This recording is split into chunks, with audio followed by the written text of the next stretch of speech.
www.qcrc.in என்ற இணையதளத்திற்காக news Tamil செய்தியறிக்கையில் உங்களை சந்திப்பதில் பெருமகிழ்ச்சி அடைகிறோம். இன்று 8 பிப்ரவரி 2009க்கான முக்கிய செய்திகளை தற்போது பார்க்கலாம். ஈழ தமிழர்களின் பிரச்சனைகளை நேரில் அறிவதற்காக போப் ஆண்டவரின் தூதர் இலங்கை சென்று அங்கு நேரடியாக மக்களை சந்தித்து பேசியதாகவும் அவர் அங்குள்ள தகவல்களை திரட்டி வேட்டிகனில் உள்ள போப்பாண்டவரிடம் தன்னுடைய அறிக்கையை சமர்ப்பித்த போவதாக தகவல்கள் வந்து கொண்டிருக்கின்றன. இந்த உலகத்திலேயே முதல் அற்புத கலாச்சாரத்தை படைத்த ஒரே குடிமகன் தமிழ் குடிமகன். இப்படிப்பட்ட தமிழ் குடிமகனின் அடுத்த சோக கதை மலேசியாவில் நடந்திருக்கிறது. கோலாலம்பூரில் இலங்கையில் போர் நிறுத்தத்தை கொண்டுவர அமெரிக்க அதிபர் பராக் ஒபாமா முன்வர முயற்சி எடுக்க வேண்டும் என்று கூறி ஈழ தமிழர்களை காக்க வேண்டும் என்றும் மலேசிய ஈழத் தமிழர் ஒருவர் ராஜா 27 என்பவர் தீக்குளித்து தனது உயிரை மாய்த்து கொண்டதாக ஒரு அதிர்ச்சி தகவல் வந்து கொண்டிருக்கிறது. ஆஸ்திரேலியா நாட்டில் நேற்று நடந்த காட்டுப்பகுதியில் பயங்கர தீ விபத்தில் 14 பேர் உயிர் இழந்ததாக நேற்று நாம் தெரிவித்திருந்தோம்.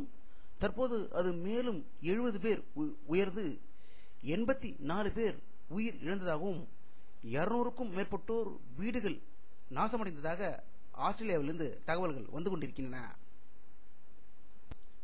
இந்திய பெருங்கடல் தீவு தேசமான மடகஸ்தாரில் ஆப்பிரிக்காவுக்கு அருகில் இருக்கும் இந்த தீவில் அரசு எதிர்ப்பு ஆர்ப்பாட்டத்தின் போது ஆர்ப்பாட்டக்காரர்களுக்கும் பாதுகாப்பு படையினருக்கும் இடையில் வெடித்த மோதலில் குறைந்தது 5 பேர் கொல்லப்பட்டதாக தகவல்கள் வந்து கொண்டிருக்கின்றன.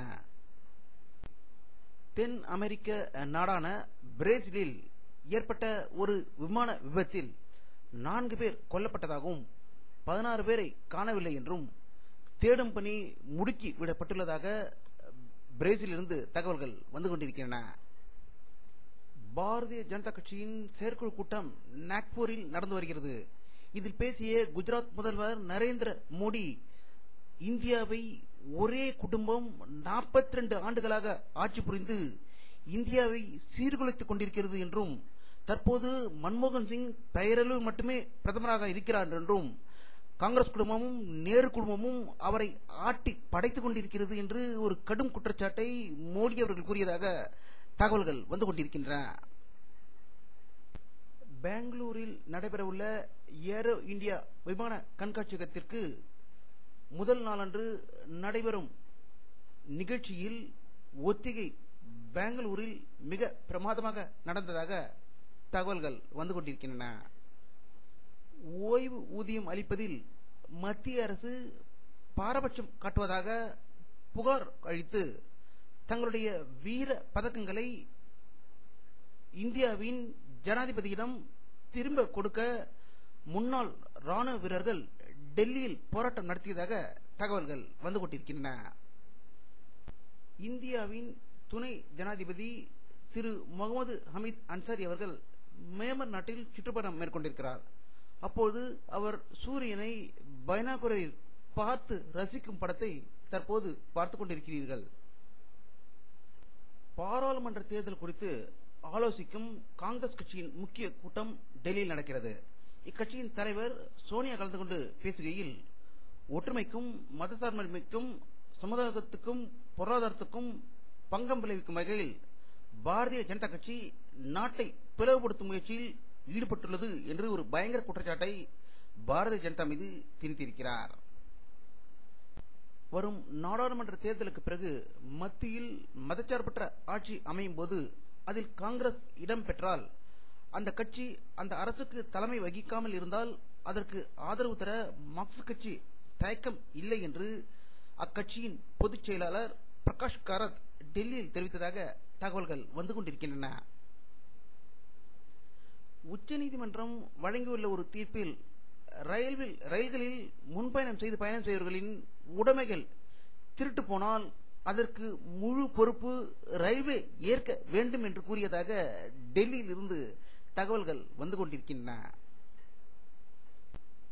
காங்கிரஸ் கட்சியின் உண்மை தொண்டன் தமிழ் ஈழ மக்களுக்காக தன்னை தீக்குளித்து கொண்டு கொண்ட சீர்காழி ரவி தியாகியின் இறுதி ஊர்வலம் சீர்காழியில் நடந்ததாகவும் அனைத்து கடைகளும் மூடப்பட்டு அவருக்கு இறுதி ஊர்வலத்தில் அனைவரும் பங்கேற்று அந்த தியாகி பாராட்டியதாக தகவல்கள் வந்து கொண்டிருக்கின்றன.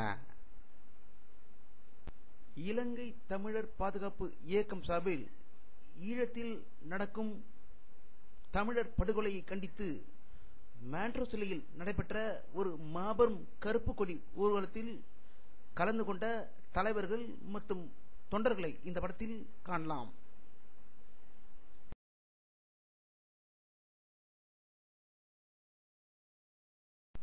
பிப்ரவரி 27 நடைபெறவுள்ள உள்ளாட்சி இடைத்தேர்தலை புறக்கணிக்கப் போவதாக அதிமுக மற்றும் மதிமுக ஆகிய கட்சிகள் அறிவித்துள்ளனர்.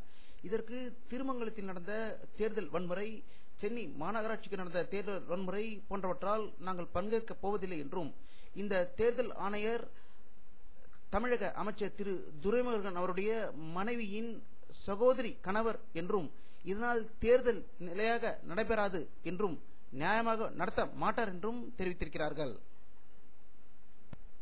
இலங்கை தமிழர் பாதுகாப்பு அமைப்புக்கு எதிராக ஒரு புது அணியை இலங்கை தமிழர் நல உரிமை பேரவை என்று தமிழக முதல்வர் அமைத்திருந்தார். இதனுடைய பேரணி தமிழக உள்ளாட்சித்துறை அமைச்சர் மு க ஸ்டாலின் தலைமையில் இன்று சென்னையில் நடைபெற்றதாகவும், ஏராளமானோர் இலங்கை ராணுவத்தை எதிர்த்து போர்க்குரல் எழுப்பி சென்றுள்ளதாக தகவல்கள் வந்து கொண்டிருக்கின்றன. இதை பற்றி நம்முடைய அரசியல் வல்லுநர் கருத்து கேட்ட போது, மத்திய அரசை எதிர்ப்பதற்கு இதற்கு மேல் தமிழக முதல்வரால் முடியாது என்றும், இதற்கு மேல் அவர் ஏதாவது நடவடிக்கை எடுத்தால் இவருடைய ஆட்சி பறிபோய்விடும் என்பதற்காகத்தான் இப்படிப்பட்ட மௌன விரதங்களை நடத்தி கொண்டிருப்பதாக அவர்கள் தெரிவித்திருக்கிறார்கள். இலங்கை தமிழர்களுக்கு அனுதாபம் தெரிவிக்கும் வகையில் தனது பிறந்தநாள் கொண்டாட்டத்தை ரத்து செய்துள்ளதாக அதிமுக பொதுச் செயலாளர் செல்வி ஜெயலலிதா அவர்கள் திடீரென்று அறிக்கை வெளியிட்டிருப்பதாக தகவல்கள் வந்து கொண்டிருக்கின்றன. ஐக்கிய நாடுகள் மன்ற உலக உணவு திட்டத்தின் மூலமாக ஈழ வன்னி பகுதிக்கு அனுப்பப்பட்டு வந்த உணவுப் பொருட்களை தற்போது அனுப்ப முடியவில்லை என்றும், இதனால் ஸ்ரீலங்கா வன்னி பகுதியில் உள்ள மக்கள் உணவு நெருக்கடியை எதிர்கொள்கிறார்கள் என்று உலக உணவு திட்டம் அறிவித்திருப்பதாக தகவல்கள் வந்து கொண்டிருக்கின்றன. இந்தியாவிற்கும் இலங்கைக்கும் 5வது ஒருநாள் கிரிக்கெட் போட்டியில் 68 ரன்கள் வித்தியாசத்தில் இலங்கை வெற்றி பெற்றுள்ளது. 5-4 என்ற வெற்றி இலக்கை முன்னமே இந்தியா பெற்றுவிட்டதால் இந்த கோப்பையை இந்தியா தட்டிச் சென்றதாக தகவல்கள் வந்து கொண்டிருக்கின்றன. உலக தமிழ் மக்களால் போற்றப்படும் முருக பெருமானின் அவதரித்த நாள்தான் தைப்பூசம். இன்று தமிழகம் மற்றும் உலகம் முழுவதும் தைப்பூசம் கொண்டாடப்படுகிறது என்றும், இந்த தைப்பூச திருநாளில் மக்கள் விரதமிருந்து காவடிகள் எடுத்து அறுபடை வீடுகளிலும் தெய்வ தரிசனம் செய்து கொண்டிருப்பதாக தகவல்கள் வந்து கொண்டிருக்கின்றன.